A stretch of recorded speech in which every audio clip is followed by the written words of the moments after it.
নেশায় বুঁদ হয়ে পড়ে আছে শুভ। পাশে হিমি শুয়ে আছে অর্ধনগ্ন অবস্থায়। এই অবস্থায় শুভকে জড়িয়ে ধরে হিমি কয়েকটি সেলফি তুলে অবনীর হোয়াটসঅ্যাপে পাঠিয়ে দিল। হিমির উদ্দেশ্য এসব দেখে যেন অবনীর মনটা আরও ভেঙে যায়।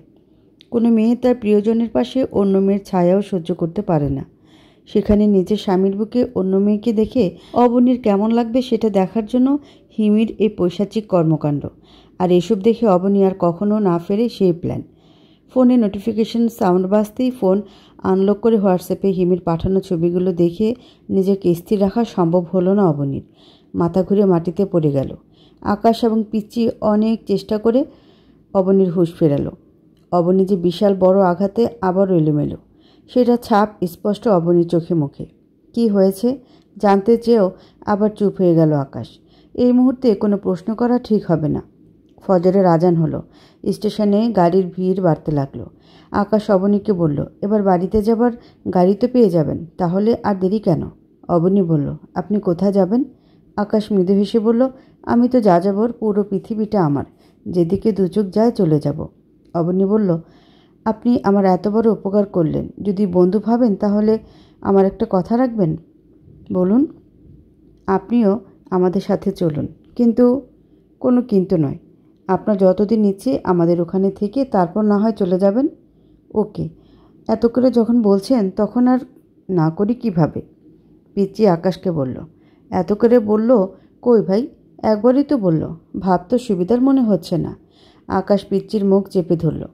বলল, তোকে বখাটেরা খাম্বার সাথে বেঁধে রেখেছিল, ভালোই করেছিল, স্পিকার অনুযায়ী আওয়াজ বেশি তোর। অবনী মুচকি হাসল। গাড়িতে করে সকাল সকাল বাড়ি এসে পৌঁছল অবনী। অবনীর দাদি উঠোন ঝাড়ু দিচ্ছিল। অবনীকে দেখে ঝাড়ু ফেলে এগিয়ে এসে অবনীকে বুকে জড়িয়ে ধরে বলল, মরা বাড়িটা আবার প্রাণ ফিরে পেয়েছে। তারপর আকাশে দেখে তাকিয়ে দাদি বলল, কী রে, তোর স্বামীর তো ভালোই উন্নতি হয়েছে। অবনী বলল, কী সব বলছো দাদি? দাদি বলল, ঠিকই তো বলছি, তোর স্বামী শুভ আরও হাতখানেক লম্বা হয়েছে দেখতেছি। অবনী হেসে ফেলে বলল, দাদি, তোমার চশমা নিয়ে বলে আকাশকে শুভ মনে হচ্ছে। ওর নাম আকাশ, ও আমার বন্ধু। আকাশ বলল, আর আজকে থেকে দাদি আমার বান্ধবী। দাদি ঝামটি মেরে বলল, এহ। আকাশ হেসে ফেলে বলল, এহ না দাদি, তোমাকে আর সঙ্গীহীন দিন কাটাতে হবে না, তোমার রাজকুমার লোকেশন বরাবর উপস্থিত। অবনী হেসে ফেলে আকাশকে বলল, এসেই শুরু, এবার একটু থামেন। অবনীর মা বাবা আসলো। তাদের সাথে আকাশের এবং পিচ্চির পরিচয় করিয়ে দিল অবনী। সকলের নাস্তা খেয়ে সবাই বিশ্রাম নেওয়ার পালা। বিকেলে অবনীদের গ্রামে ঘুরতে বের হলো আকাশ ও পিচ্চি। ঘুরে ফিরে সন্ধ্যা হবার আগেই ফিরে এলো। সন্ধ্যা লগনে আকাশ দখলে নিয়েছে কালো মেঘেরা। কিছুক্ষণ থমথমে পরিবেশ, তারপরই দমকা হাওয়া শনশন করে বয়ে যাবার শব্দ। গাছের শুকনো ঢাল ভেঙে পড়ছে সশব্দে। হঠাৎ মুষলধারে বৃষ্টি শুরু হলো। টিনের চালে বৃষ্টির ছন্দে কেমন এক স্বর্গীয় আনন্দ বিরাজ করছে মনে। পিচ্চি ও আকাশকে যেই রুমে দেওয়া হয়েছে সেই রুমে অবনী ও দাদিও বসে আছে। সবাই মিলে গল্প করছে। অবনীর মা একটা ট্রেতে করে চা এবং চাল ভাজা দিয়ে গেল। গ্রামের বাড়িতে বৃষ্টির দিনে চায়ের সাথে চাল ভাজা অথবা মুড়ি খাবার আনন্দটাই আলাদা। সময়টা আরও চাঙ্গা হয়ে ওঠে। জানালা দিয়ে হু হু করে বৃষ্টি ভেজা ঠান্ডা শীতল হাওয়া রুমের মধ্যে ঢুকছে। আকাশে ঠান্ডা লাগছে বুঝতে পেরে একটা পাতলা কাঁথা এনে আকাশের হাতে দিয়ে অবনী বলল, এটা গায়ে জড়িয়ে নিন, ভালো লাগবে। গল্প শেষে যে যার রুমে। অবনী অন্ধকারে তার রুমের জানালার পাশে দাঁড়িয়ে বাইরের বৃষ্টি ভেজা উত্তাল হাওয়ার গাছের ডালপাতা উড়িয়ে নেবার দৃশ্য উপভোগ করছে। বাইরের পরিবেশ এবং অবনীর মনের পরিবেশ দুটোই আজ একই রকম। অবনীর মনেও কষ্টের দমকা হাওয়া সব কিছু তছনছ করে দিয়ে যাচ্ছে। এমন এক বৃষ্টি ভেজা দিনে বাজার থেকে ফেরার পথে ব্রেন স্ট্রোক করে রাস্তায় পড়ে যায় অবনীর বাবা। শুভ তখন ঢাকা থেকে এখানে এসেছিল ঘুরতে। বাবাকে রাস্তায় পড়ে থাকতে দেখে শুভ জলদি করে জেলা শহরে হাসপাতালে নিয়ে যায়, সেখানে থেকে ঢাকায়। অবনীর পারিবারিক আর্থিক সচ্ছলতা দেখে শুভই অবনীর বাবার চিকিৎসার সকল ব্যয় বহন করে। সেখান থেকে শুভর প্রতি এক পৃথিবীর কৃতজ্ঞতার জন্ম নেয় অবনীর মনে। শুভ এবং অবনীদের মধ্যে খুব ভালো সুসম্পর্ক গড়ে ওঠে। শুভ অবনীকে পছন্দ করত জেনেও অবনী এড়িয়ে যেত বারবার, কারণ অবনীর মন অনেক আগে অন্য কারো হয়ে গেছে, যাকে কখনো সামনাসামনি দেখেনি অবনী, অথচ ভালোবাসে নিজের প্রাণের চেয়েও অধিক। শুভ অবনীর বাবার কাছে ডাইরেক্ট বিয়ের প্রস্তাব দেয় এবং জানায় যে অবনীকে তার ভীষণ পছন্দ একদিন বাবা অবনীকে ডেকে হাত ধরে বলে, আমার একটা কথা রাখবি মা? অবনী মিষ্টি হেসে বলে, তোমার একটা কথা নয়, তোমার 1000 কথা রাখবো, নিজের প্রাণের বিনিময় হলেও। এই হাসি ছিল অবনীর শেষ হাসি। বাবা অবনীর হাতটা আরও শক্ত করে ধরে বলল, শুভ আমাদের জন্য কম করেনি। আমার মনে হয় ও তোকে সুখিয়ে রাখবে মা। ও তোকে বিয়ে করতে চায়, তুই রাজি হয়ে যা। এটাই তোর কাছে তোর বাবার শেষ আবদার। অবনী সেদিন পাথরের গড়া নিষ্প্রাণ মূর্তি হয়ে গিয়েছিল। বাবার ইচ্ছা পূর্ণ করতে গিয়ে ভালোবাসার কুরবানি দিতে হয়। এমন পরিস্থিতিতে যে পড়ে সেই বুঝে এই যন্ত্রণার গভীরতা। অবনী মুখ থেকে সেদিন একটা শব্দ বের করতে পারেনি। সারা রাত কেঁদে কাটিয়েছিল। এরপর নিজের মনে যন্ত্রণার বেরি পড়িয়ে ধীরে ধীরে যোগাযোগ বন্ধ করে দেয় তার ভালোবাসার মানুষটার সাথে। আর ভেতরে ভেতরে জ্বলে পুড়ে মরতে থাকে প্রতিক্ষণ, প্রতিটি মুহূর্ত। একদিন শুভ আসে অবনীদের বাড়িতে। রাতে সবাই যখন গভীর ঘুমে আচ্ছন্ন, ঠিক তখন শুভ চলে আসে অবনীর রুমে। ঘুমের মধ্যেই বুকে কারো স্পর্শ অনুভব করে ঘুম ভেঙে যায় অবনীর। চিৎকার করে উঠবে এমন সময় দুটি ঠোঁট গিলে নেয় অবনীর ঠোঁট দুটি। অবনী ভীষণ ভরকে যায়, গলা দিয়ে আওয়াজ বের হতে চায় না। অবনীকে টেনে বুকের সাথে জড়িয়ে ধরে শুভ বলল, ভয়ের কিছু নেই, আমি শুভ, 2 দিন পরে তো আমাদের বিয়ে হচ্ছেই। শুভর বাহু থেকে নিজেকে মুক্ত করে অবনী বলল, বিয়ের পরের বৈধ জিনিসটাকে বিয়ের আগে অবৈধ করে বাবার মাঝে কি এমন সুখ বলেন তো একটু? এত রাতে একটা যুবতী মেয়ের ঘরে এরকম খারাপ উদ্দেশ্য নিয়ে আসার মতো নিচু মন মানসিকতা আপনার থেকে আশা করিনি শুভ। শুভ আবার জোর করে অবনীকে কাছে টেনে জড়িয়ে ধরে অবনীর বুকে হাত দিয়ে ঠোঁটে কিস খেয়ে বলে, অপেক্ষায় থাকা আমার পক্ষে কখনোই সম্ভব না অবনী। আর অপেক্ষা যদি হয় তোমাকে পাবার, তাহলে তো একদমই অসম্ভব। কথা শেষে শুভ আরও বেশি করে অবনীর শরীরের স্পর্শকাতর স্থানে হাত বোলাতে লাগলো। প্রাপ্তবয়স্ক একটি মেয়ে, জীবনে প্রথম এত ঘনিষ্ঠভাবে কোনো পুরুষের স্পর্শে অবনীর শরীরে কেমন অন্যরকম এক অনুভূতির উদয়। শুভর স্পর্শে দেহ মন কেমন অন্যরকম আবেশে প্রবেশ করতে লাগলো। মন বাধা দিতে চাইলেও শরীর কেমন এই স্পর্শ পেতে চাইছে বেশি করে। একসময় জৈবিক চাহিদার বশে অবনীও শুভ ডাকে সাড়া না দিয়ে পারল না। সেই রাতে শুভর উদ্দেশ্য হাসিল হলো। এরপর থেকে অবনীর দ্বিধাদ্বন্দ্বের দিন শুরু। যাকে মন প্রাণ দিয়ে ভালোবাসলো তাকে কিভাবে ঠকাবে? শরীরটা যে অন্য কেউ লুটে নিয়েছে। আর অবনীর বাবা শেষ আবদার অবনী যেন শুভকে বিয়ে করে। সব মিলিয়ে শেষ পর্যন্ত অবনী ও শুভর বিয়ে হয়েছিল। অবনীর স্মৃতিচারণে ব্যাঘাত ঘটল কারো পায়ের শব্দে। ঘুরে দাঁড়িয়ে অবনী দেখল তার বাবা এসেছে। চোখের জল মুছে অবনী বলল, কিছু বলবে বাবা? অবনীর বাবা ব্যথা ভারাক্রান্ত মুখে বলল, ছোটবেলা তুই কান্না করলে অথবা অভিমান করলে কোলে নিয়ে সারা গ্রাম ঘোরাতাম, কত কিছুই না করতাম। এখন তো তুই বড় হয়ে গেছিস, জানি না ঠিক কী করলে তোর মনের কষ্টটা দূর হবে। তোর ইচ্ছার বিরুদ্ধে তোর মতামতের মূল্য না দিয়ে তোকে শুভর সাথে বিয়ে দিয়ে আমরাই তোর জীবনটা নষ্ট করেছি। তোর এই অবস্থা দেখে প্রতিক্ষণ জ্বলে পড়ে মরছি। নিজেকে ক্ষমা করতে পারবো না কোনো দিন। অবনী শুকনো ঠোঁটে হাসি রেখা ফুটিয়ে বলল, এতে আপনার কোনো দোষ নেই আপু, সবই কপালের লিখন। বাবা এগিয়ে এসে অবনীর মাথায় হাত বুলিয়ে বলল, আমার আরেকটা কথা রাখবি মা? বলো বাবা। এভাবে ঘরে বসে থাকলে তুই আরও ভেঙে পড়বি নানান টেনশনে। বলছিলাম, তোর যেহেতু এলএলবি অনার্স করা, এবার যে কোনো ল কলেজে ভর্তি হয়ে এলএলবি ডিগ্রি নিয়ে নে। ছোটোবেলা থেকেই তো তোর উকিল হবার ইচ্ছে, তোর ইচ্ছেটাও পূর্ণ হোক। আচ্ছা বাবা, আমি ভেবে দেখব। বাবা অবনীর রুম থেকে বেরিয়ে চলে গেল। অবনী আবারও জানালার পাশে গিয়ে আকাশের দিকে তাকিয়ে আছে। মেঘ কেটে রূপালি চাঁদের আলো ঝরে পড়ছে পৃথিবীতে। কত সুন্দর এই পৃথিবী। অবনী হঠাৎ লক্ষ্য করল পুকুর ঘাটে কেউ একজন বসে আছে। ঝাপসা আলো স্পষ্ট দেখা যাচ্ছে না। দরজা খুলে অবনী ধীর পায়ে পুকুর ঘাটের দিকে এগিয়ে যেতেই বসে থাকা সেই ছায়ামূর্তি বলল, চাইলেই আকাশ থেকে বৃষ্টি ঝরানো যায় না, বৃষ্টি অমূল্য, তাই বৃষ্টি হলেই ছুঁয়ে দেখতে হয় অবনী। অবনী বুঝতে পারল এটা আকাশ। অবনী বলল, জ্বর হলেই বুঝতে পারবেন বৃষ্টি ছোঁয়ার মজা কত প্রকার ও কী কী। আকাশ হেসে ফেলে বলল, চাইলেই আমরা বৃষ্টির কাছে যেতে পারি না। বৃষ্টি আমাদের আঙ্গিনায় আসে ভালোবেসে। তাকে ছুঁয়ে না দিলে হয় বলুন? কিছুক্ষণ আগে বৃষ্টি ছিল, এখন নেই। কিছুক্ষণ আগের মুহূর্ত অতীত, কিন্তু সে অতীতের মুহূর্ত বৃষ্টিতে ভিজে স্মৃতির পাতায় টুকে রাখলাম। মুহূর্ত স্বাধীন অবনী, মুহূর্তকে মধুর করে নিতে হয়। একটা দীর্ঘশ্বাস ফেলে অবনী বলল, জীবনের পাল্লা সুখের চেয়ে দুঃখের মুহূর্ত বেশি ভারী হলে জীবন আর জীবন থাকে না আকাশ। পুকুরের পাড়ে কদম গাছটা কদম ফুল ফুটে আছে। আকাশ উঠে গিয়ে দুটি কদম ফুল এনে অবনীর হাতে দিয়ে বলল, এই যে আমার তরফ থেকে আপনাকে মুহূর্ত দিলাম। এই মুহূর্ত আপনার জীবনের মনে থাকবে। মনে পড়বে কোনো বৃষ্টি ভেজা সন্ধ্যায় অথবা কদম গাছ দেখলেই। আমরা সুখের মুহূর্ত এড়িয়ে গিয়ে দুঃখ হতাশার মুহূর্তগুলো বেশি প্রশ্রয় দিই বলেই আমরা সুযোগ থাকলেও সুখী হতে পারি না। অবনী ভীষণ অবাক হয়ে তাকিয়ে আছে আকাশের দিকে। পকেট থেকে কয়েকটি নীল চুড়ি বের করে অবনীর দিকে বাড়িয়ে দিয়ে বলল, নীল চুড়ি, হাতে কদম ফুল, দারুণ কিছু মুহূর্ত লিপিবদ্ধ হবে জীবনের ডায়েরিতে। অবনী চুড়িগুলো হাতে নিয়ে বলল, কিন্তু আপনার কাছে চুড়ি কিভাবে? আকাশ একটা দীর্ঘশ্বাস ফেলে বলল, কেউ একজন ছিল যার নীল চুড়ি পছন্দ ভীষণ। তাকে তো আর দেওয়া হয়নি। সময়ের সাথে চুক্তি করে হঠাৎ সে হারিয়ে গেল। সে যেদিন বলেছিল তার নীল চুড়ি পছন্দ, সেই দিনই কিনে রেখেছিলাম। এখন ভাবলাম আর পকেটে নয়, চুড়িগুলো অন্তত কারো হাতে শোভা পাক। অবনী যতই আকাশের কথা শুনছে ততই মুগ্ধতা বাড়ছে, আর ভীষণ কৌতূহল হচ্ছে আকাশের সম্পর্কে জানার। আকাশ আবার বলল, সত্যিকারের ভালোবাসাগুলো চরমভাবে হেরে যায় জানেন। হয়তো অপরদিকের মানুষটা ছেড়ে যায়, নয়তো পারিবারিক চাপে ছেড়ে যেতে বাধ্য হয়। দীর্ঘশ্বাস ফেলে অবনী বলল, দ্বিতীয় লাইনটার শিকার হতে হয় বেশিরভাগ মেয়েদের।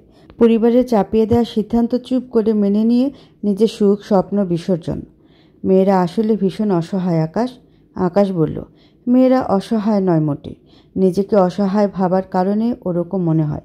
আমাদের সমাজে যুগ যুগ ধরে চলে আসা কিছু রীতি মেয়েদের ওরকম ভাবতে বাধ্য করে। তবে সবসময় নিজের উপর আত্মবিশ্বাস রাখবেন। এত ভালোবাসার পরেও যে আপনাকে ছুঁড়ে ফেলে দিবে, সে আপনার ভালোবাসা পাবার অযোগ্য।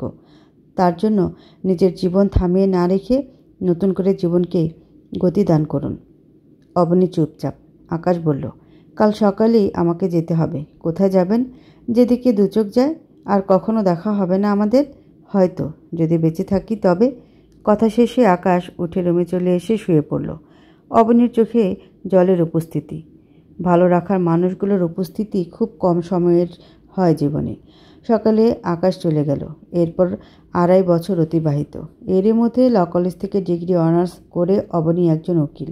একদিন সকালে সোফায় বসে চা খাচ্ছিল এবং নিউজ দেখছিল অবনী। একটা অপ্রত্যাশিত নিউজ দেখে থমকে যায় অবনী। হাত থেকে চায়ের কাপটা পড়ে ভেঙে টুকরো টুকরো হয়ে যায়। নিজের চোখ এবং কানকে বিশ্বাস হয় না। এটা কি করে সম্ভব? ইয়াং ব্যবসায়ী শুভর হাতে বর্তমান সময়ের আলোচিত মডেল হিমি খুন। হিমির ক্ষতবিক্ষত নগ্নদেহ উদ্ধার করা হয় শুভর বেডরুম থেকে। শুভকে বর্তমানে আইনের আওতায় এনে জিজ্ঞাসাবাদ করা হচ্ছে। খবরটা শুনে অবনীর রক্ত হিম হয়ে এলো। যে হিমির জন্য অবনীকে দূর করে দিল শুভ, সেই হিমিকে শুভ খুন করবে, এটা অসম্ভব। আর খুন করলেও কেনই বা করবে? একগাদা প্রশ্ন মাথায় ঘুরপাক খেতে লাগলো অবনীর। সেই সাথে প্রচণ্ড কৌতূহলে অস্থির হয়ে উঠল অবনী। এর সত্যতা যাচাই করতে হবেই। ভালোবাসার মানুষটা দূরে ঠেলে দিলেও তাকে কোনোদিন মন থেকে দূরে ঠেলে দেওয়া সম্ভব না। অবনীর মন অস্থির হয়ে উঠল এই সময়ে শুভর পাশে দাঁড়ানোর জন্য। পরদিনই শহরের উদ্দেশ্যে রওনা হলো অবনী। জীবনের প্রথম কেসটা শুভর হয়ে লড়তে চাইছে অবনী। যদি শুভ সত্যি দোষী হয়ে থাকে তাহলে শাস্তি হবে, আর যদি নির্দোষ হয়ে থাকে তাহলে মুক্তি পাবে। থানা যোগাযোগ করে সব কিছু সম্পর্কে মোটামুটি ধারণা নিয়ে হাজতে শুভর সাথে দেখা করতে গেল অবনী। কয়েদিদের পোশাক পরিহিত শুভকে নিয়ে আসা হলো। শুভকে দেখি অবনীর ভেতরে পৃথিবীতে যন্ত্রণার ঝড় বইতে লাগলো। শুভ অবনীর সাথে অন্যায় করলেও অবনী কখনো চায়নি শুভর এমন পরিণতি। বাঁধ ভেঙে আসতে চাওয়া অবনীর চোখের জল অনেক কষ্টে সামাল দিল অবনী। শুভ ভীষণ অবাক হয়ে বলল, অবনী তুমি? অবনী স্বাভাবিকভাবেই বলল, তুমি শব্দটা ঠিক নিতে পারছি না মিস্টার শুভ। এখানে আপনি আসামি এবং আমি একজন উকিল। কনভারসেশন ওরকম হওয়া উত্তম। শুভ অবাক হয়ে বলল, অভিনন্দন অবনী, এতটা উন্নতি অপ্রত্যাশিত। ধন্যবাদ মিস্টার শুভ। জীবনে অনেক কিছুই অপ্রত্যাশিত। এই যেমন আমার হাজব্যান্ড, যাকে আমি হৃদয় মন প্রাণ সব কিছু উজাড় করে দিয়ে ভালোবাসতাম, সে আমাকে তাড়িয়ে দিল। এটা অপ্রত্যাশিত। আবার কারো জন্য কারো জীবন থেমে থাকে না, সেটা প্রমাণ করার জন্য আমি উকিল হলাম, সেটা আপনার কাছে অপ্রত্যাশিত। আবার স্ত্রীকে দূর করে দিয়ে যাকে নিয়ে ঘর বাঁধলেন তাকেই নিজের হাতে খুন করলেন, এটাও আমার কাছে অপ্রত্যাশিত। মানে অপ্রত্যাশিত বিষয়গুলো সব ঘটে যাচ্ছে কেমন করে যেন। যাই হোক, যাকে হৃদয়ের সিংহাসনে রানী করলেন তাকে আবার কেন নৃশংসভাবে হত্যা করলেন? ভাবলাম জীবনের প্রথম কেসটা আপনার হয়ে লড়ি। যদি আপনার আপত্তি না থাকে এবং কোনো কিছু না লুকিয়ে সত্যি বলেন তাহলে চেষ্টা করব। অবনী, সত্যি হলো এটাই। আমি হিমিকে খুন করিনি। আমাকে ফাঁসানো হয়েছে।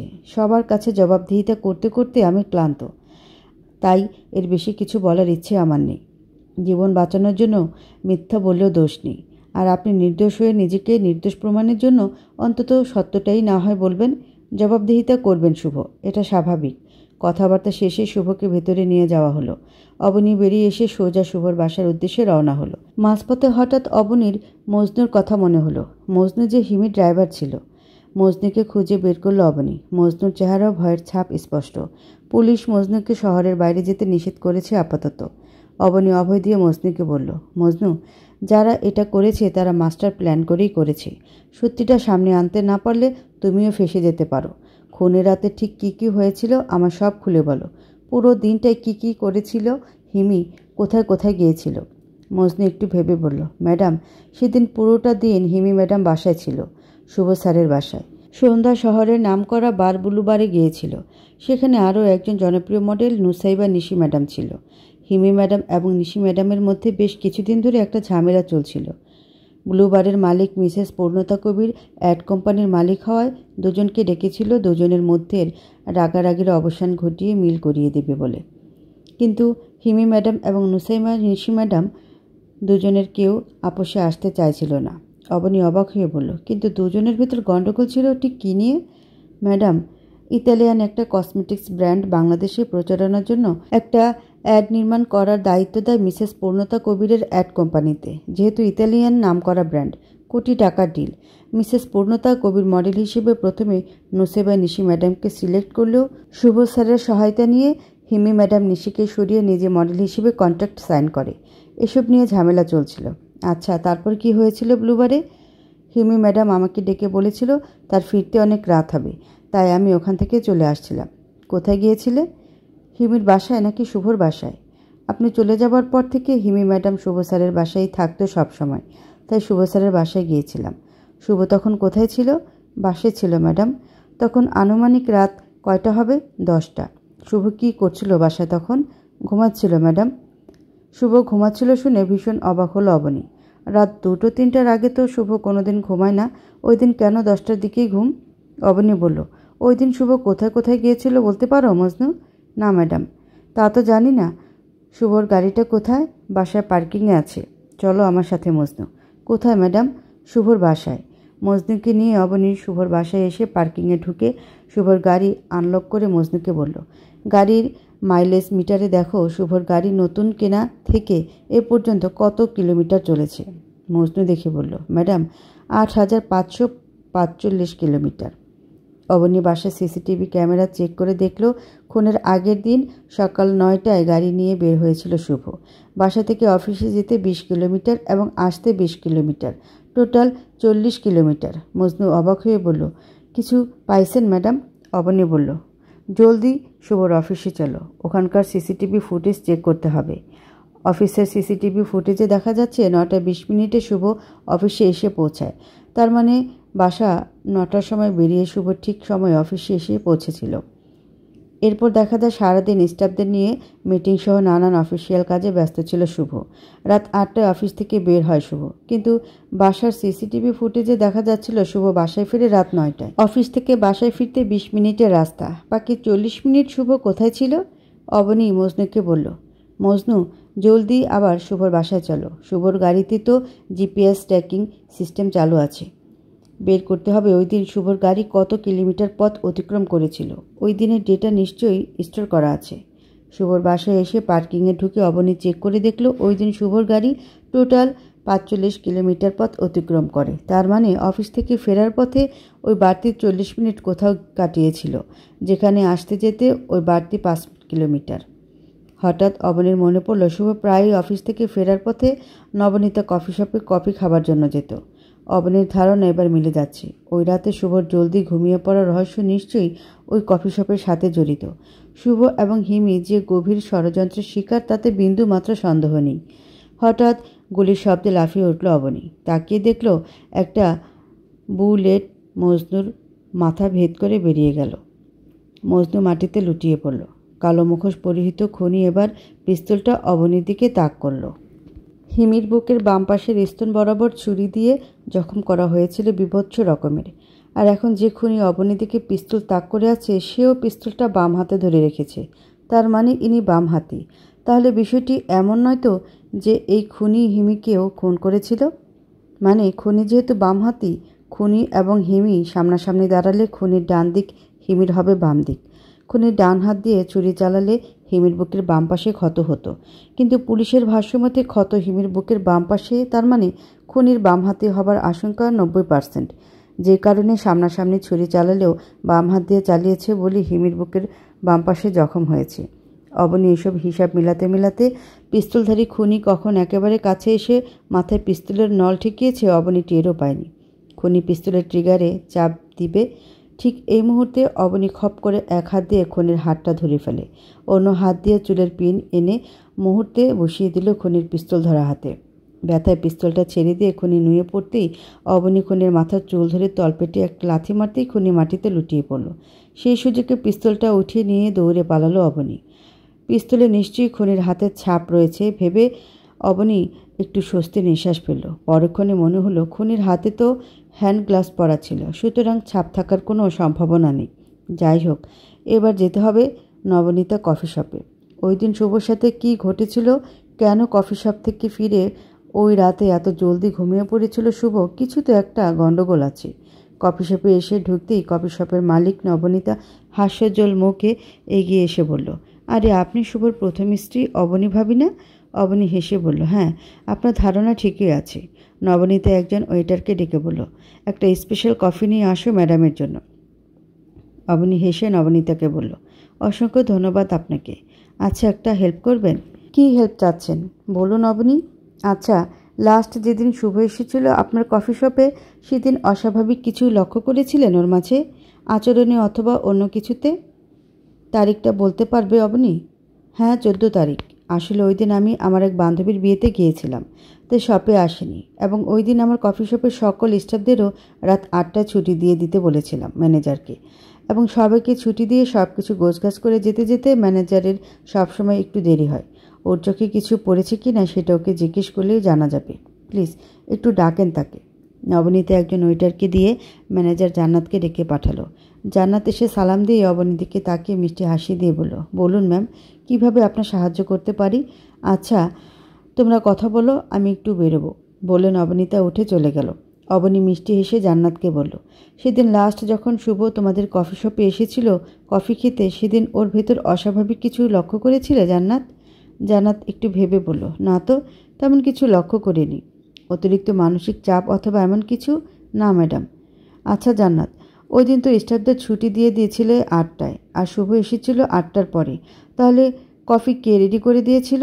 ম্যাম, আমি দিয়েছিলাম। আর আপনি তো জানেন এটা লেডিস কফি শপ। শুভ স্যারকে এখানে অ্যালাউ করা হয় একমাত্র নবনীতা ম্যাডামের জন্য। যখন নবনীতা ম্যাডাম শূন্য ছিল, পরিবারের টেনশনে দিশেহারা, তখন নাকি শুভ স্যার নবনীতা ম্যামকে এই কফি শপের পরামর্শ দেয়, এবং শুরুতে সমস্ত ব্যয় শুভ স্যার বহন করে। এসবের জন্যই নবনীতা ম্যাম শুভ স্যারের কাছে কৃতজ্ঞ এবং তাকে ভাইয়ের মতো ভালোবাসে। হ্যাঁ, সে আমি জানি জান্নাত। ম্যাম, আর কিছু জানতে চান? নয়তো আমার কাজ পড়ে আছে। ওকে, তুমি যাও। জান্নাত চলে গেল। অবনী ফোন করে নবনীতাকে বলল, যদি কিছু মনে না করেন তবে আমি আপনার কফি শপের ওই রাতে সিসিটিভি ফুটেজ চেক করে দেখতে চাই একটু। নবনীতা বলল, কোনো সমস্যা নেই, দেখতে পারেন। অবনী বসে বসে সিসিটিভি ফুটেজ চেক করতে লাগলো। সেখানে দেখা যাচ্ছে কফি শপে কেবলমাত্র শুভ এবং জান্নাত। জান্নাত হাস্যোজ্জ্বল মুখে এক কাপ কফি এনে শুভর হাতে দেয়। শুভ কফি খেতে থাকে। জান্নাত সব কিছু গোছগাছ করে এয়ার ফ্রেশনার স্প্রে করে শুভর কফি খাওয়া শেষে জান্নাত টিস্যু এনে দেয়। শুভ টিস্যু দিয়ে মুখ মোছার সময় বেশ কয়েকবার টিস্যুর ঘ্রাণ নেয়। এখানে এসে ভিডিও পজ করে দেয় অবনী। টেনে টেনে শুভর টিস্যুর ঘ্রাণ নেবার দৃশ্যটা কয়েকবার দেখে জান্নাতকে ডেকে ভিডিও ক্লিপ দেখিয়ে অবনী জানতে চায় ঠিক কী কারণে শুভ টিস্যুর ঘ্রাণ নিচ্ছিল বারবার। জান্নাত মিষ্টি হেসে বলে, ম্যাম, ওটা স্পেশাল টিস্যু ভিআইপিদের জন্য।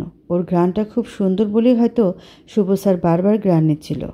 আচ্ছা, এবার তুমি যেতে পারো বলে জান্নাতকে যেতে বলে অবনী আবার ভিডিও চেক করায় মনোযোগী হলো।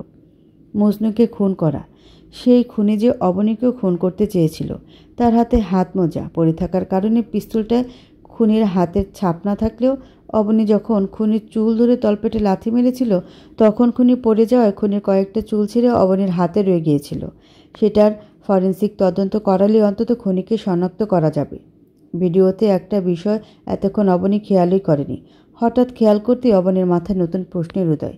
দেখা যাচ্ছে জান্নাত এয়ার ফ্রেশনার শুভর কাছাকাছি দাঁড়িয়ে স্প্রে করছে। ভিডিও জুম করে অবনী লক্ষ্য করল জান্নাতের হাতের এয়ার ফ্রেশনার পরিচিত কোনো ব্র্যান্ডের মনে হচ্ছে না। আরও জুম করে দেখতেই অবনীর ধারণা সত্যি হলো, এটা কোনো এয়ার ফ্রেশনার নয়, এটা হাই পাওয়ারিং স্প্রিং স্প্রে, যার গন্ধ নাকে গেলে কয়েক মিনিটের মধ্যে ঘুম চলে আসে। অবনীর মুখে বিজয়ের হাসি। সব কিছু ধীরে ধীরে ক্লিয়ার হচ্ছে। কফি শপ থেকে বেরিয়ে অবনী কিছু দূর যেতেই পেছন থেকে একটা মাইক্রোবাস এসে কয়েকজন লোক নেমে একটা মুখোশ পরে অবনীকে তুলে নিয়ে চলে যায়। একটা গোডাউন টাইপ রুমে চেয়ারের সাথে বেঁধে রাখা হয়েছে অবনীকে। কয়েকজন গুন্ডা এবং তাদের বৃষ্টি দেখতে বস বুঝলু অবনীকে ঘিরে দাঁড়িয়ে আছে। অবনীর চোখের কাপড়টা সরিয়ে বজলু বিদঘুটে হাসি হেসে বলল, এখন যদি আমরা সবাই মিলে তোর শরীরটাকে লুটে ডাস্টবিনে ফেলে দিই, কে বাঁচাবে তোকে বল? তোর ওকালতি জীবনের শুরুতেই সমাপ্ত হয়ে যাবে। তার চেয়ে বলি, এই কেসে নাক না গলিয়ে সরে যা, তোর জন্য ভালো আর আমার জন্যও ভালো। কারণ আমি নারী জাতির গায়ে হাত তুলতে চাই না। তবে তুই এরপরেও বাড়াবাড়ি করলে গায়ে হাত না তুললেও গলায় চাকু তুলতে বাধ্য হব বলে দিচ্ছি। অবনী বলল, এসব ভয় নিয়ে চলে এত দূরে এগিয়ে আসতাম না। এই কেসের রহস্য আমাকে উদ্ঘাটন করতেই হবে। বজলু রেগে গিয়ে অবনীর গলায় চাকু ধরে বলল, সোজা আঙ্গুলে ঘৃণা উঠলেও সোজা চাকুতে তোর প্রাণ ঠিকই পৃথিবী ছেড়ে মহাশূন্যে যাত্রা করবে। ভেবে দেখ কী করবি। গোডাউনের দরজার বাইরে থেকে কেউ ঠকঠক করে নক করলো। বজলু তার এক গুন্ডাকে বলল, ওই দেখ তো, কোন শালার আবার দুনিয়া ভালো লাগে না তাই মরতে এখানে এসেছে। দরজা খুলতে এক যুবক হুড়মুড় করে সোজা ভিতরে এসে বজলুর সামনে দাঁড়িয়ে বলল, ভাই ম্যাচ হবে, বিড়ি ধরামো। বজলু ভীষণ অবাক হয়ে যুবকের গলায় ছুরি ধরে বলল, শালা, বজলুকে দেখলেও ভূমিকম্প ছাড়ে পুরো শহর কাঁপে, আর তুই আসছিস বজলুর কাছে বিড়ি ধরাতে? যুবক মুচকি হেসে বলল, ভাই, জীবনের প্রতি আর কোনো মায়া নেই বলেই তো বাঘের গুহায় রাত কাটাতে আসলাম। বুড়ো কুচকে বলল, বজলু মানে? ভাই, এই বিড়িটা খেয়ে আত্মহত্যা করব বলে এখানে এসেছি, কিন্তু আপনি যদি আমাকে দয়া করে খুন করেন তাহলে তো আর কষ্ট করে আত্মহত্যা করতে হবে না। এই শালা, বাপের জন্মেও বিড়ি খেয়ে কাউকে আত্মহত্যা করতে শুনিনি। পাগল পাইছস আমারে? আরে ভাই, বিড়ি খেয়ে আত্মহত্যা মানে বিড়িটা খেয়ে তারপর আত্মহত্যা করব, সেই কথা বলছি। ও আচ্ছা, তা আত্মহত্যা করবি কেন? ভাই, প্রিয়র ভালোবাসার দাম নেই। ফাও কথা সাইডে রেখে সত্যি করে বল তোর উদ্দেশ্য কী? এদিকে যুবককে দেখে অবনী অবাক। এ তো আকাশ। ঠিক বিপদের দিনে আকাশ কিভাবে এসে হাজির হয়? বজলু আবারও আকাশের গলায় ছুরি ধরে বলল, সত্যি করে বল, কে তুই আর এখানে কী চাস? আকাশ বলল, ভাই, প্রেমে পড়ার আগে জীবন ছিল এক ধরনের ফেয়ার অ্যান্ড লাভলি। আকাশের কথা শুনে বজলু রেগে গিয়ে বলল, ফাজলামো করা হচ্ছে তাই না? মানুষের জীবন আবার প্রেমের মতো থাকে নাকি? আকাশ বলল, আরে ভাই, ফেরার মানে সুন্দর, লাভলি মানে মনোরম। তার মানে জীবন ছিল সুন্দর এবং মনোরম, কিন্তু এ নির্দয় নিষ্ঠুর পাষাণ সমাজ আজীবন পবিত্র প্রেমের বিরুদ্ধাচরণ করে আসছে বলেই আমার মতো শত প্রেমিক প্রাণ অকালে বিলীন হয়েছে ধরনীর বুক থেকে। যে পৃথিবীতে ভালোবাসা নেই, সেই পৃথিবীতে বেঁচে থাকার কোনো ইচ্ছেও আমার নেই। বজলু ভাই, আপনি আমার গলায় ছুরি চালিয়ে মুক্তি দিন এই প্যারাময় প্রেমিক জনম থেকে, প্লিজ। বজলুল ভাই, আপনার মনেও তো প্রেম, ভালোবাসা, দয়ামায়ার কিছু নেই। জানি আপনি পারবেন। বজলু একটা দীর্ঘশ্বাস ছেড়ে হাতের ছুরিটা ফেলে দিয়ে বলল, ইমোশনাল হিট করলি রে ভাই। কথা ছিল বিলকিসের বাবা বিলকিসকে আমার হাতে তুলে দিবে, কিন্তু তুলে দিল অন্যের হাতে। আর পরিস্থিতি আমার মতো একটা নিষ্পাপ যুবকের হাতে তুলে দিল ছুরি কাচি। ছ্যাঁকা খেয়ে সবাই হয় কবি আর বজলু হয়ে গেল ভিলেন। বিষয়টি বড্ড হার্ট রিলেটেড। আকাশ বজলুকে জড়িয়ে ধরে বলল, ভাই, আপনার দুঃখটা আমিও বুঝি। I can feel your pain. Bazlu বলল, তুমি আমার প্রচুর পেন ফিল করো। যার পেন সে ছাড়া আর কেউ ফিল করতে পারে না বদ। বিলকিসের কিস খেয়ে জীবন সাজাতে চেয়েছিলাম, অথচ বিলকিসের কিসের অভাবে আবার গুন্ডা হয়ে গেলাম। জীবনটা আসলে বেদনার। আকাশ অবনীকে দেখিয়ে বজলুকে বলল, এই মেয়েটিও তার ভালোবাসার মানুষকে বাঁচানোর জন্য এত রিস্ক নিচ্ছে। আপনি বললেন যার পেন সে ছাড়া কেউ ফিল করতে পারে না, তাহলে আপনি কেন বাধা হয়ে মেয়েটির পেন বাড়িয়ে দিচ্ছেন বজলু ভাই? কেন পুনরায় নিজেকে পাষাণ নির্দয় প্রমাণের জন্য উঠে পড়ে লেগেছেন? বিলকিসের কসম, ভালো হয়ে যান বজলু ভাই। আবার একটা দীর্ঘশ্বাস ফেলে বজলু বলল, লোকেশন দেই তাহলে? আকাশ অবাক হয়ে বলল, কিসের লোকেশন? বজলু হেসে ফেলে বলল, তুই বললেই ভালো হয়ে যেতে, কিন্তু ভালো হয়ে যাব কোথায়? লোকেশন দিলে না হয় সে বরাবর চলে যেতাম। বজলুর কথা শুনে সবাই হো হো করে হেসে ফেলল। বজলু তার সাঙ্গপাঙ্গ নিয়ে চলে গেল। আকাশ চেয়ার থেকে অবনীর বাঁধন খুলে অবনীকে মুক্ত করে বলল, তোমার কেসটা এবার সমাধানের পথে। আর কোনো দৌড়ঝাঁপ করতে হবে না অবনী।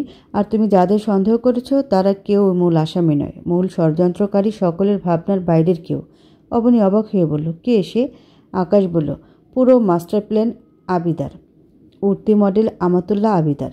আমার শুরুতে সন্দেহ হয়েছিল যে শুভ তো কিছুতেই হিমিকে খুন করতে পারে না, আর নিশি তার পথের কাটা হিমিকে খুন করিয়ে নিজে ঝামেলায় জড়িয়ে কেরিয়ার নষ্ট করার মতো বোকামি করবে না, কারণ সেও ভীষণ স্মার্ট। তাই তৃতীয় কারো উপস্থিতি থাকার আশঙ্কা থেকে যায়, যে কিনা হিমিকে খুন করিয়ে নিশিকে ফাঁসিয়ে হিমি ও নিশি দুজনকে সরিয়ে ইটালিয়ান ব্র্যান্ডের মডেল হতে পারে।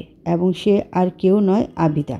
কারণ আবিদা গোপনে এড কোম্পানির মালিক পূর্ণতা কবিরের ব্যক্তিগত সহকারীকে মোটা অঙ্কের টাকা অফার করেছিল এই সুযোগটা পাইয়ে দেওয়ার জন্য। অবনী মাথা হাত দিয়ে ভীষণ অবাক হয়ে বলল, ও মাই গড, কিন্তু তুমি এত কিছু কিভাবে করলে আকাশ? আকাশ মুচকি হেসে বলল, আবিদাকে প্রেমের জালে ফাঁসিয়ে। ওর একটা রোগ আছে, সেটা হলো ভাত পানির চেয়ে বেশি ক্রাশ খাবার রোগ। ইতালিয়ান ব্র্যান্ডের একটা লিপস্টিক দিয়ে আবিদার সাথে ভাব জমাই এবং ইতালিয়ান কোম্পানির অ্যাডের মডেল হিসেবে ওকে সুযোগ করে দেবার আশ্বাস দিই। ধীরে ধীরে কফি শপ থেকে ফুচকা আলুর চপ, তারপর ড্রয়িং রুম থেকে বেডরুমে, রঙ্গ থেকে অন্তরঙ্গ। একটা কথা কি জানো, মেয়েরা যাকে বিশ্বাস করে তার সাথে সব কিছু 5G স্পিডে করে ফেলতেও একটু ভাবে না। সেদিন গভীর রাতে পার্টি থেকে ফেরার পরে আবিদ একটু বেশি উত্তেজিত ছিল। জুড়ে ধরে একান্ত কাছে পেতে একেবারে মরিয়া হয়ে উঠেছিল। তারপর আমিও ঝোপ বুঝে কোপ মেরে দিলাম। তুমি এত খবিস আকাশ, বলে থুতু ফেলল অবনী। আকাশ হেসে ফেলে বলল, আরে ঝোপ বুঝে কোপ মারা মানে সুযোগ বুঝে আবিদাকে কয়েকটা চুমু টুমু খেয়ে কথাগুলো বের করলাম। অবনী বলল, তাই বলে চুমু? আকাশ বলল, চুমু খাবার জন্য এমন অবস্থা আবিদা যেন বাপের জন্মে জীবনে খায়নি, মোর কি দোষ? অবনী বলল, যাই হোক তারপর? আকাশ বলল, তারপর আবিদাকে খুঁচিয়ে সব কথা বের করে আমার ফোনে রেকর্ড করলাম। কোর্টে জজকে এই রেকর্ডটা শোনালেই হবে, আর কিছু দরকার নেই। নির্দিষ্ট দিনে কোর্টে উপস্থিত সবাই। বিচার বিশ্লেষণ করে শুভ নির্দোষ প্রমাণিত। অবনী ও আকাশ যাচ্ছে এমন সময় পেছন থেকে শুভ এসে অবনীর হাত ধরে বলল, আবার একবার ক্ষমা করে দেয়া যায় না অবনী? অবনী ঘুরে দাঁড়িয়ে পার্স ব্যাগ থেকে শুভর দেয়া সেই ডিভোর্স লেটার বের করে সাইন করে দিয়ে বলল, তুমি তখন এটাই চেয়েছিলে শুভ, দিয়ে দিলাম। তুমি আমার অপূর্ণতা রয়ে যাও না হয়। আকাশ অবনীকে বলল, ক্ষমা করে দেওয়াটাই উচিত ছিল হয়তো অবনী। অবনী আকাশের চোখে চোখ রেখে বলল, আকাশ, তুমি আমাকে এতটাই বোকা ভাবো? আমার সেই অদেখা ভালোবাসার মানুষটা শুভর সাথে আমার বিয়ের পরেও বলেছিল, অবনী তুমি আমার হওনি তো কি? তোমার সুখের দিনে কষ্টের কারণ হয়ে আসবো না, দুঃখের দিনে তোমার পাশে তোমার ছায়া হয়ে থাকব। আকাশ অবাক হয়ে বলল, আচ্ছা এত ভালোবাসে? অবনী আকাশের শার্টের কলার ধরে বলল, আর সে অদেখা ভালোবাসার মানুষটা তুমি মিস্টার আকাশ। আকাশ হেসে ফেলল। অবনী আকাশের হাতে হাত ধরে এগিয়ে যেতে যেতে বলল, তোমার উপর এই বিশ্বাস আমার আগেও ছিল, আজীবন থাকবে মিস্টার মাথার উপর বিস্তৃত ভরসার আকাশ। আর আমি জেনে গেছি এবং মেনে গেছি, আমার পূর্ণতা তুমি।